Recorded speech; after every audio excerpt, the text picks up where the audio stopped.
प्रिय छात्रों, मैं सर्वेश कुमार कक्षा 10 गणित अनसोल्ड अग्रवाल वाला लेके चल रहे हैं।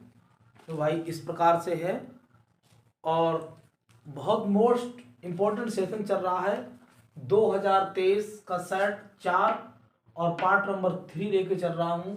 तो 2 का द्विघात समीकरण 2x² - 4x + 3 = 0 का विभक्त कर ज्ञात कीजिए और फिर मूलों की प्रकृति ज्ञात कीजिए। मूल कैसे है?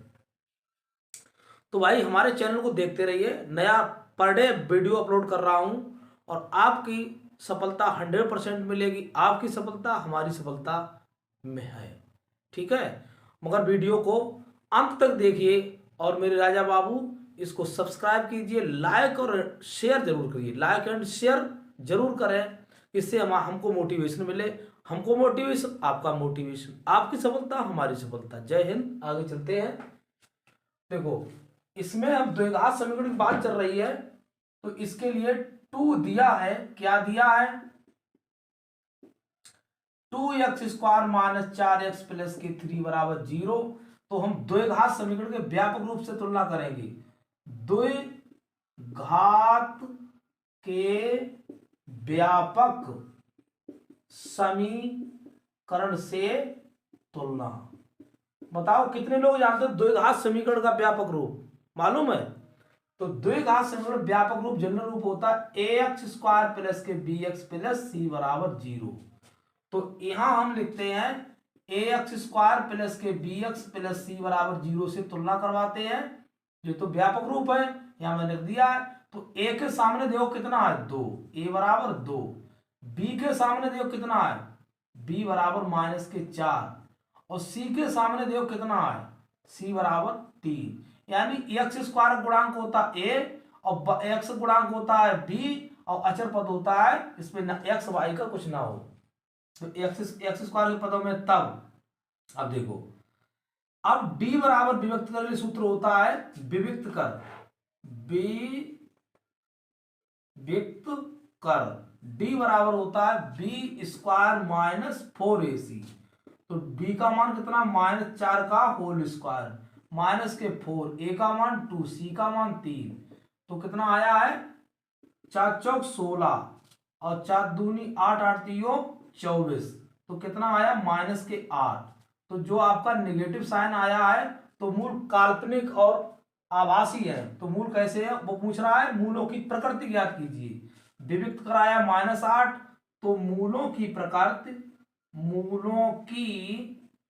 क्या है? मूलों की प्रकृति क्या होगी? मूल काल्पनिक है। कैसे है?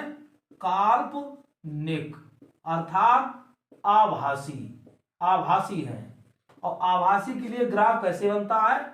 ऐसे की बनता है और हो सकता है कि ऐसे बनेगा कि मूल निगेटिव है तो कोई हवा में ग्राफ बनता होगा। समझे बेटा?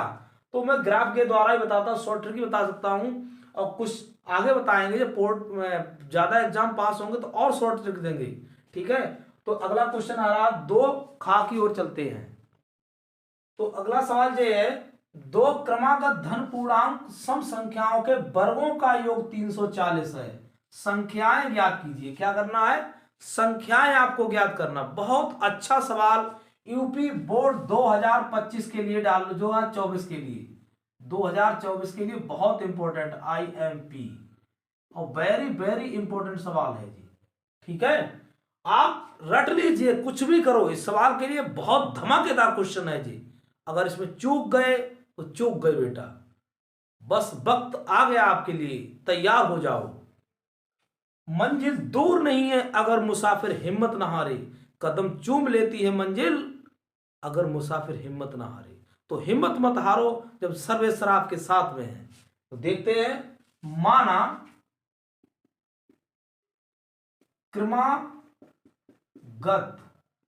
क्रमागत धन पूर्णांक सम संख्याएं, क्या है? सम संख्याएं x, x + 2। अब x बराबर डालो आप लगातार, x बराबर 2 तो 4 हो जाए, x बराबर 4, 4 तो 6 हो जाएंगी। तो इनके वर्गों का योग, क्रमागत सम संख्याएं हैं। तो देखो प्रश्नानुसार प्रश्नानुसार दोनों वर्गों का योग, इसका भी वर्ग प्लस एक्स प्लस 2 का होल वर्ग कितना है 340।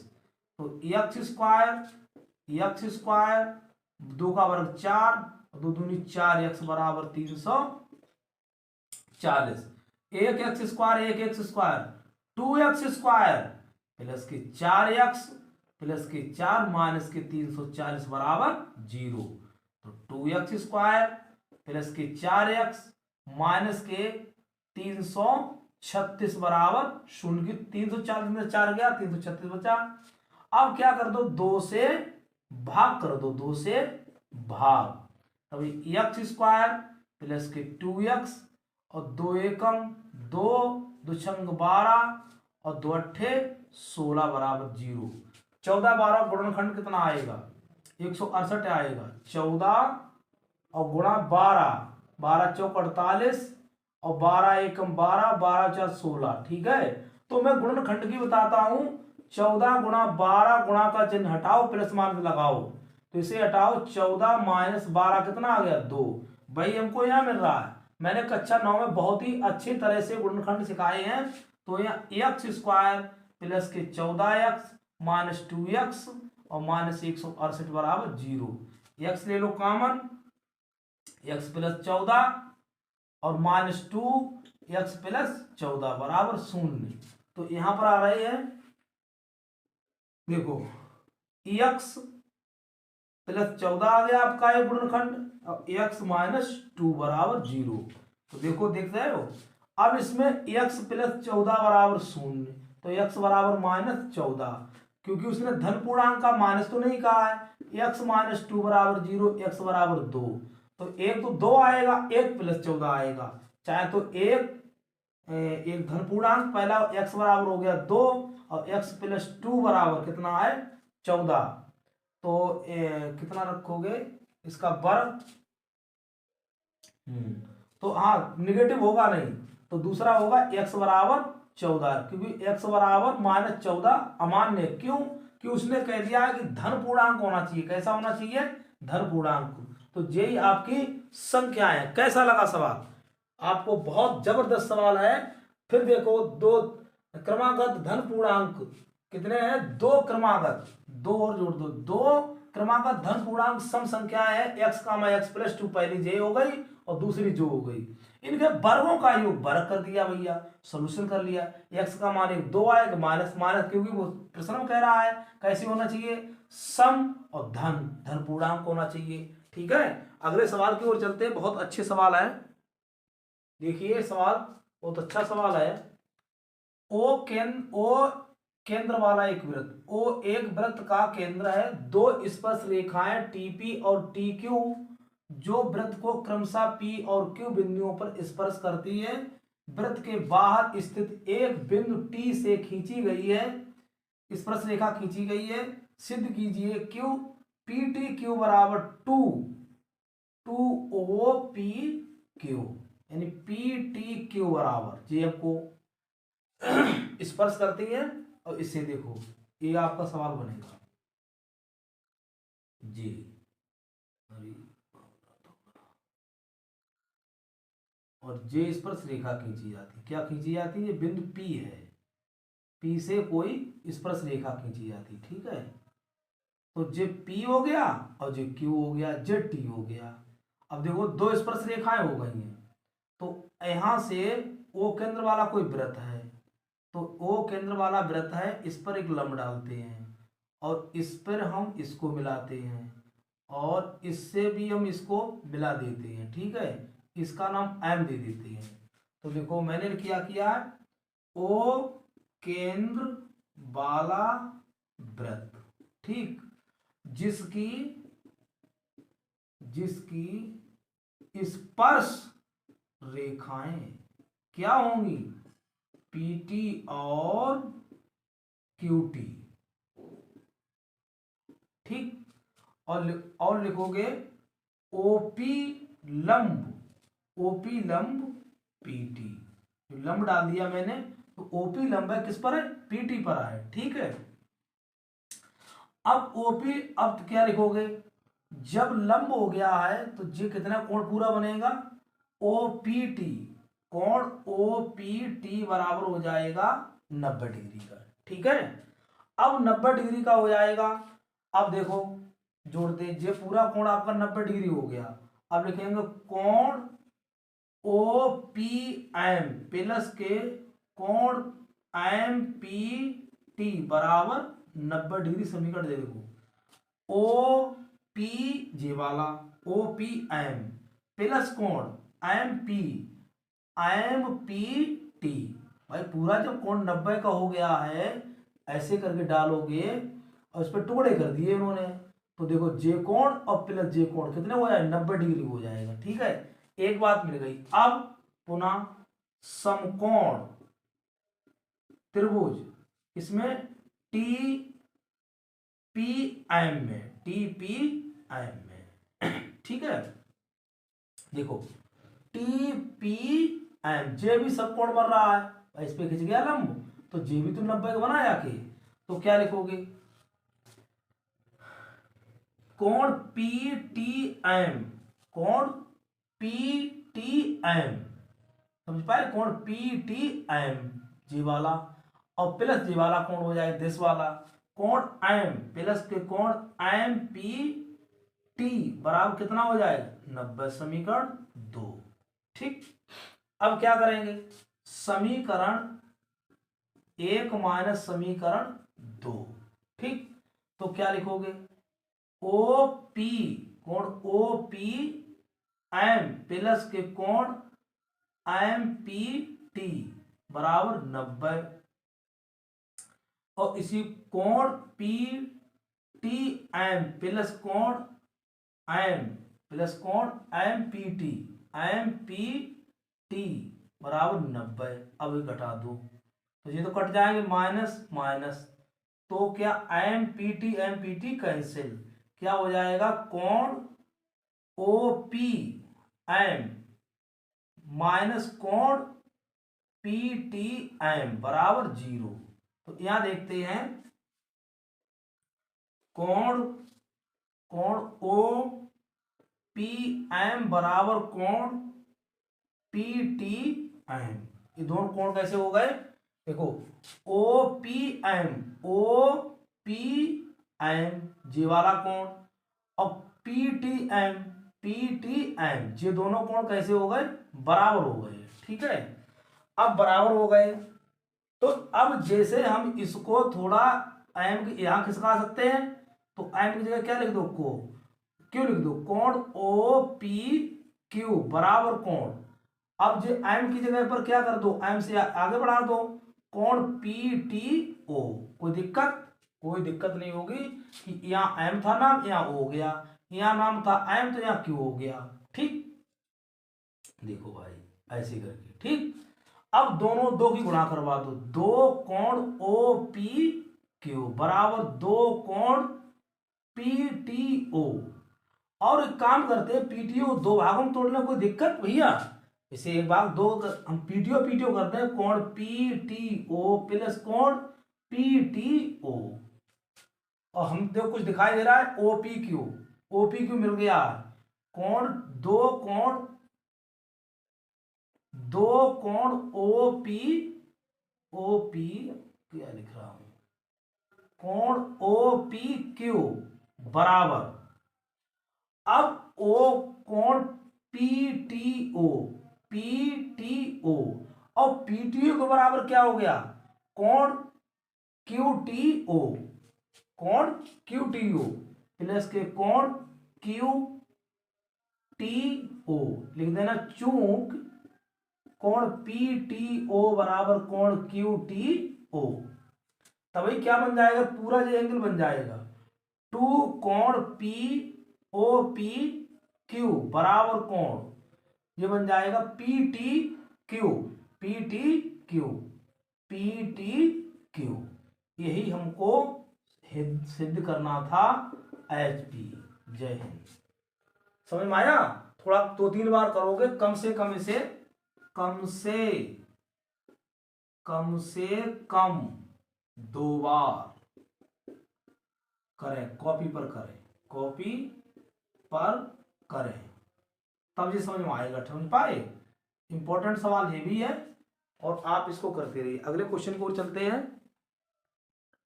अब अगला सवाल है, एक प्रकाश स्तंभ के शिखर से देखने पर समुद्र में 2 जहाजों के अवनमन कोण क्रमशः 30 और 45 डिग्री है। यदि प्रकाश स्तंभ के एक ही ओर एक जहाज दूसरे जहाज के ठीक 50 मीटर की दूरी पर है तो समुद्र तल से प्रकाश स्तंभ की ऊंचाई ज्ञात कीजिए। इसमें क्या पूछ रहा है? समुद्र तल से ऊंचाई पूछ रहा है।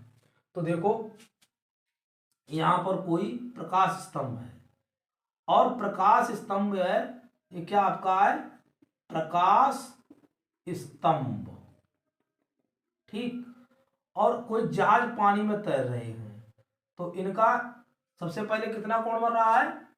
30 डिग्री का, फिर उसके बाद 45 डिग्री का। तो जो हो गया आपका ए और बी और सी और डी, ए एच हो गया। तो यहां लिखोगे, माना समुद्र तल से प्रकाश स्तंभ की ऊंचाई बराबर h मीटर, ठीक। कितनी है? h metre. और उसने दे दिया इसे, इसके जहाज है इसके ठीक पीछे कितनी मीटर? 50 मीटर दूरी है। कितनी मीटर है? 50 मीटर है। तो छोटा लिखा है 50 मीटर है, ठीक। नहीं क्लियर हो रहा है इसके लिए थोड़ा, 50 मीटर है, छोटा मार्कर लेना, 50 मीटर, ठीक। अब 50 मीटर है, इस पर कोण कितना बन रहा? 30 डिग्री का अवनमन कोण है। कैसे है? अवनमन। और दूसरा कितना है? 45 डिग्री। तो जी टोटल कितना हो गया? 45 डिग्री हो गया, ठीक। अब देखो, इसे मान लो आप x, माना इसके बीच की दूरी क्या हो जाएगी? x हो जाएगी। देखो, समकोण त्रिभुज ACD में, ACD में तो CD बटे AC बराबर tan थीटा। तो CD कितनी है आपकी? H बटे और 50 प्लस x, तो टोटल कितनी है? 50 प्लस x दूरी यहां से यहां बनती है। तो लंब बटे आधार, तो tan थीटा बराबर राजा बाबू होता है लंब बटे आधार। देखो ये लंब है, ये लंब हो जाता है और जे आधार, जे कर्ण होता है, ठीक। तो देखो tan थीटा, तो क्या लिखोगे? इंप्लाई दैट h बटे 50 प्लस x बराबर tan 30। तो क्या हो जाएगा? h बटे 50 प्लस x और बराबर tan 30 का मान 1 बटे √3। तो इसे लिख दो आप √3h बराबर 50 प्लस x, समीकरण 1। अब देखो अगले की ओर, अब देखते हैं समकोण त्रिभुज BCD में, BCD में तो BCD में क्या हो जाएगा? CD बटे BC tan थीटा। तो CD कितना है? H और ये कितना? x tan 45। तो h बटे x बराबर हो जाएगा 1।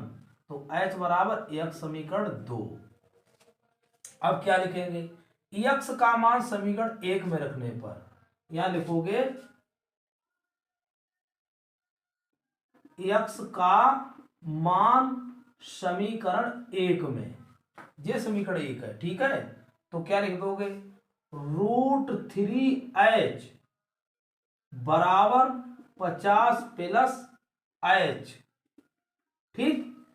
अब एक काम करो, इधर इसे ले आओ, तो √3h माइनस h बराबर 50। h कॉमन ले लो, √3 माइनस 1 बराबर 50। तो h बराबर हो जाएगा 50 50 बटे √3 माइनस 1। इसका हर का परमेयकरण क्या करोगे, हर का परमेयकरण। तो करण कैसे होता है, तो √3 है माइनस 1 है, यहाँ √3 प्लस 1 कर दो, √3 प्लस 1। तो ये हो जाएगा 50 √3 प्लस 1 बटे बटे हो जाएगा √3 में थे √3 का स्क्वायर माइनस 1 का स्क्वायर।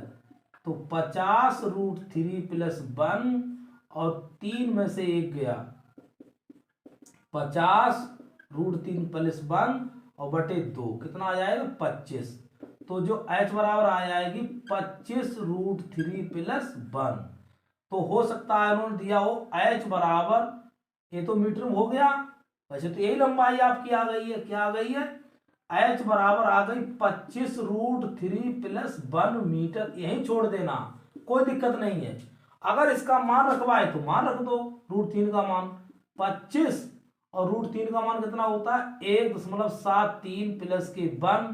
तो जो हो जाएगा 25 और हो जाएगा 2.73।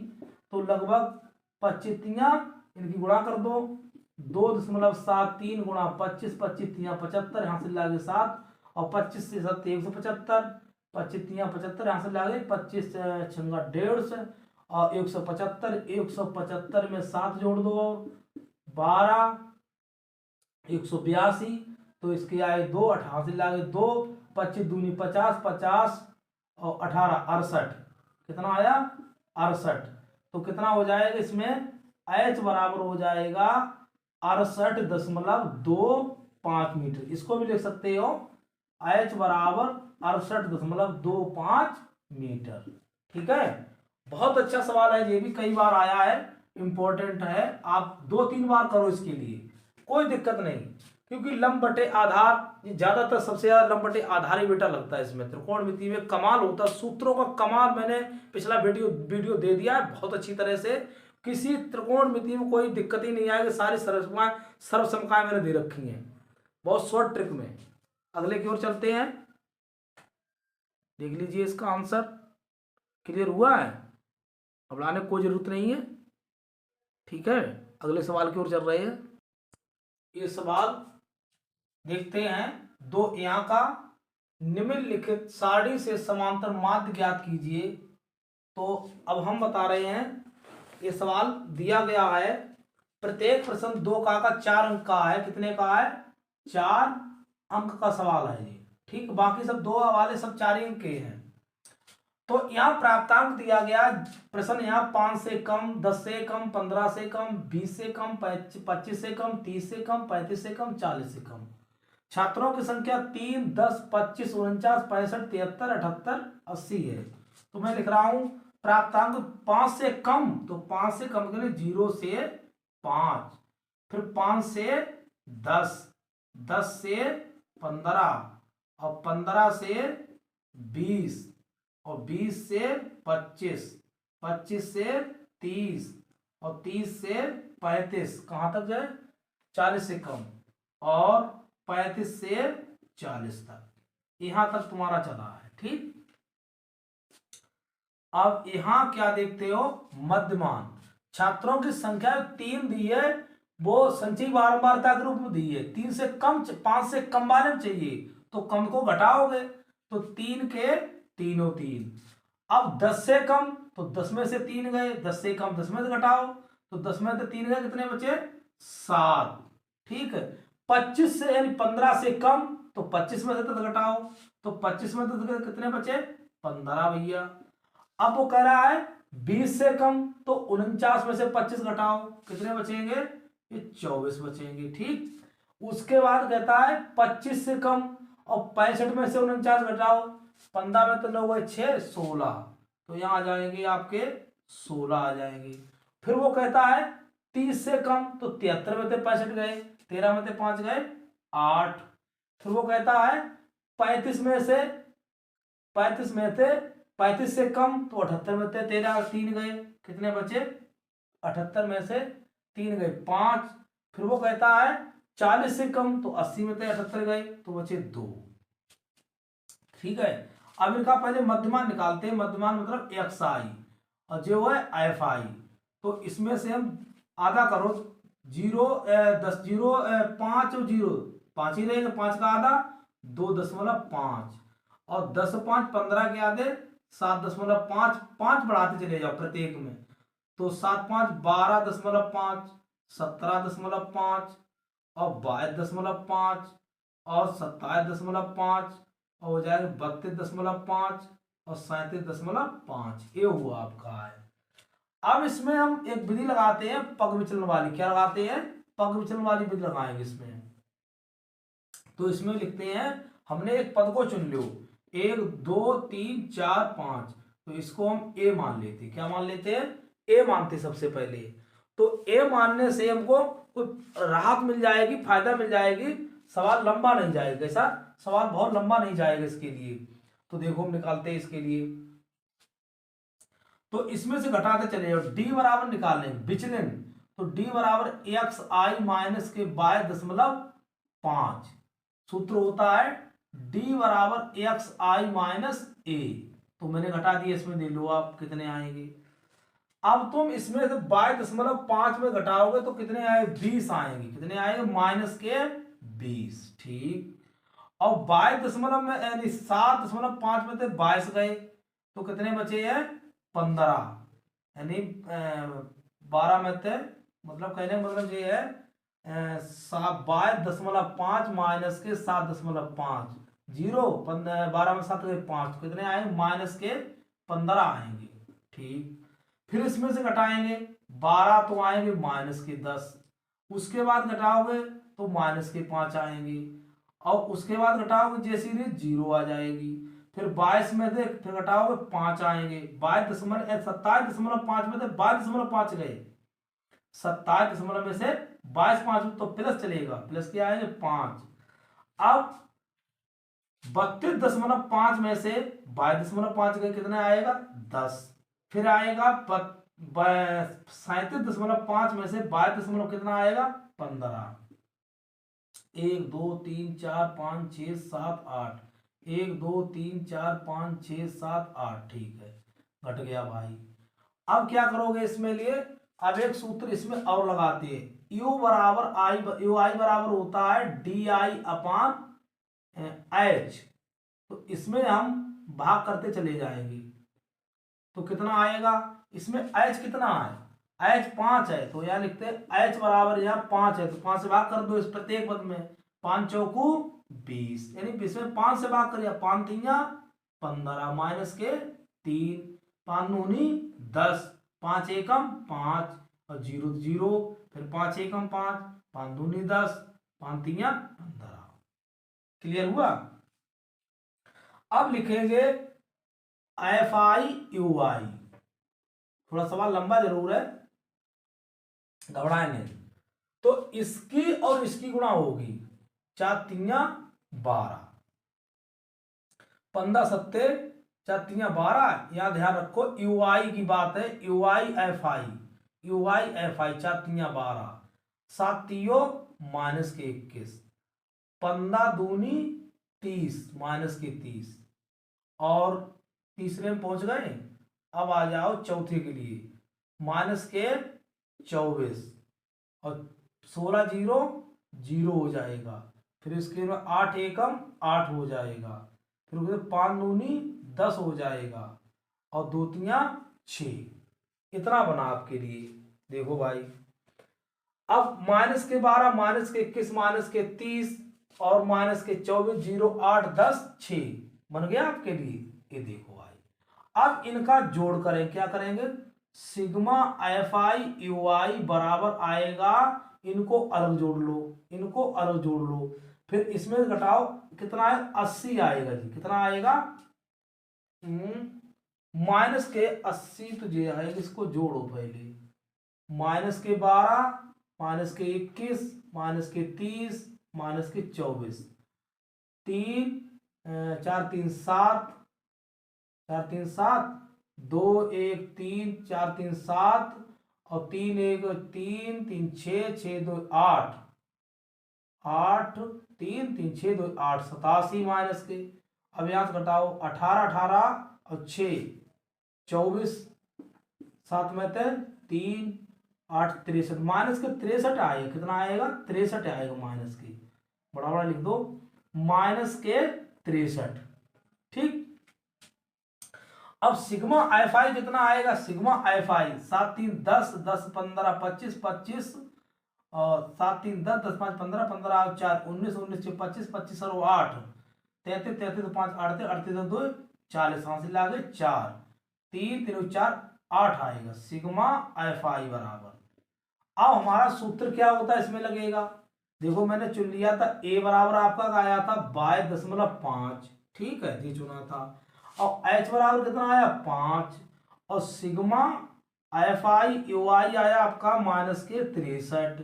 सिग्मा एफ आई बराबर आया 80। तो एक्स बार बराबर सूत्र जैसे बोले पग विचलन विधि, पग विचलन विधि पूछ लेता कभी कभी। पग विचलन विधि द्वारा हो गया है A plus sigma F I U I upon sigma F I into H. A का मान 22.5 और जे है माइनस के 63 गुणा 5 और बटे कितना आएगा भाई? 80 आएगा, कट जाएगा 16 आ जाएगा। ठीक है, तो 22.5 माइनस के 63 बटे 16, तो 16 आएगा। इसको काट पीट लो तो कितना बचेगा इसमें? 315। अरे 16 16 पंजे 16 दूनी 32, 16 48, 16 चौगु 64, 63 भाग कर दो, 63 भाग करो 16 से, 16 48, 13 में 8 गए 5, दशमलव बढ़ाओ 0 बढ़ाओ और 16 चौक 16 48, तो 16 48 तो लगभग कितना बैठेगा जाके? 3 दशमलव 16 48, 13 में 8 गए 5, यहाँ बचे 5, ना हाँ 13 में 8 गए 5, यहाँ बचे 5, 5 में 4 गए 1, दशमलव बढ़ाओ 0 बढ़ाओ, तो 16 नेमा 144, 16 नेमा 144, लगभग 3.59 आएगा। तो देखो 22.5 माइनस 3.9, अब घटाओ इसको, देखो पहले तो 22.5 माइनस के 3.9, 15 में तो 9 गए 6, यहाँ बचे 11, 11 में 3 गए 8, 18.6 आएगा। कितना आएगा? 18.6। तो अगर इसको डायरेक्ट गुणा करोगे ऐसे भी आ जाता है इस सवाल के लिए, सिग्मा एफ आई एक्स आई बटे सिग्मा एफ आई, तो लंबा पड़ता थोड़ा बेटा। क्या पड़ता? लंबा। तो इनकी एफ आई इनकी गुणा कर देते और इनको इनका जोड़ करके भाग कर देते। तो एक्स बार जे भी सूत्र होता है, जो होता है जब बड़े सवाल के लिए दिया जाता है, जब आंकड़े बहुत बड़े बड़े हों, आंकड़े बड़े बड़े हों और उसने बोल ही दिया कि लघु विधि से पग विचलन की दिए, तो बेटा आपकी मजबूरी आ जाएगी वहां पर हल करने के लिए। इसलिए इस मेथड को जरूर सीख ले, अपने सर से सीख ले, कह के सीख ले कि जब वो सवाल में कंडीशन रख देगा तो मजबूरी आ जाएगी। कोई बात नहीं, आगे चलते हैं अगले सवाल की ओर।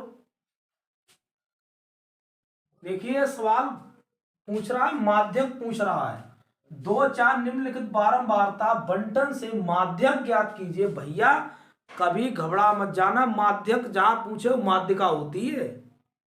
बच्चे हम तो काफी चेक करते करते बहुत दिन हो गए, लगभग 12 साल हो गई हैं, तो माध्यक वो समझ नहीं पाए, समांतर माध्य पूछ रहा है, माध्यिका पूछ रहा है। अब केवल का पर ही गड़बड़ हो जाता है। तो प्यारे बच्चे देखो, माध्यक पूछा या का है यहाँ पर, और का पूछे ये सीधे माध्यिका की ओर जाना। क्या? माध्यिका की ओर।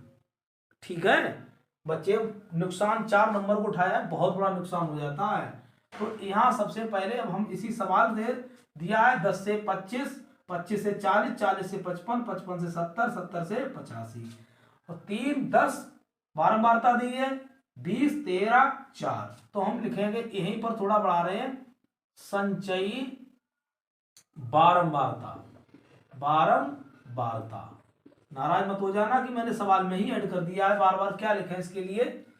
तो देखो 3 के तीनों 3 बिल्कुल लिख दो, इसे जोड़ दो, 10 3 13, तो यहां लिखो 13।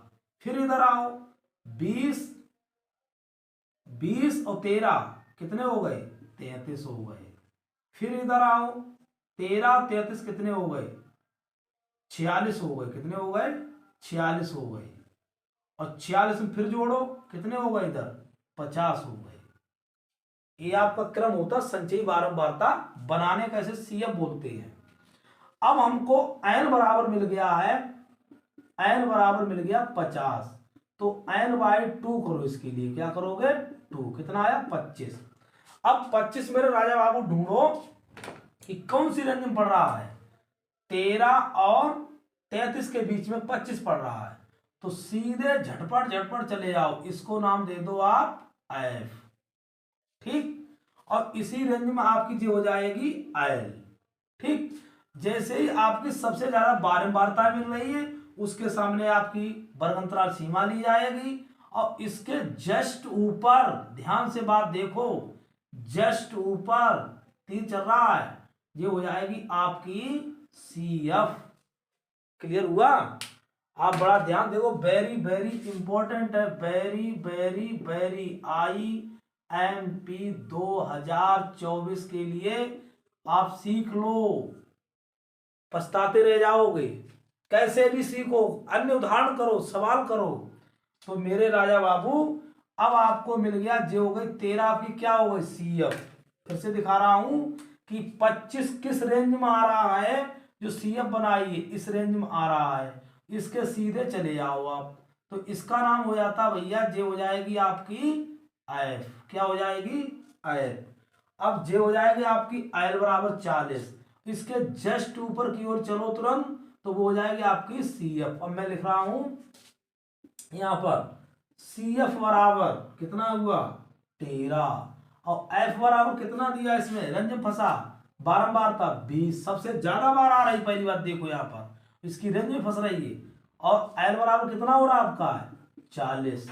H कितना है, 25 में से 10 गया, तो 25 में 10 गया, कितना बचा, 15, तो H बराबर आपका 15। अब लगाओ सूत्र, ME मीडियन बराबर होता है L plus N/2 minus CF upon F into N/2 पूरे, N/2 upon CF into H। ये सूत्र होता है किसके लिए, माध्यिका के लिए। भूल मत जाना कभी, मैं बता रहा हूं बार बार आपके लिए कि ये लड़ाई आपकी अंकों की है, भविष्य की है।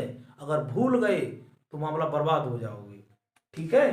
तो यहां देखते हैं L कितनी है, 40, N/2 कितना आया, 25, CF कितना है, 13, और अपान F कितना है, 20, इंटू H कितना आपका है, 15।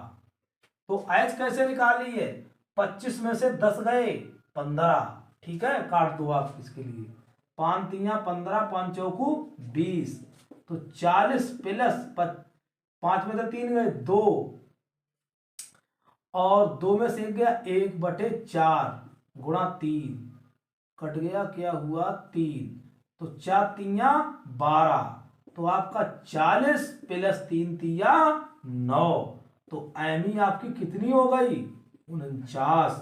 ये आपके 4 नंबर पक्के हो गए, 4 अंक आपके पक्के कर लो।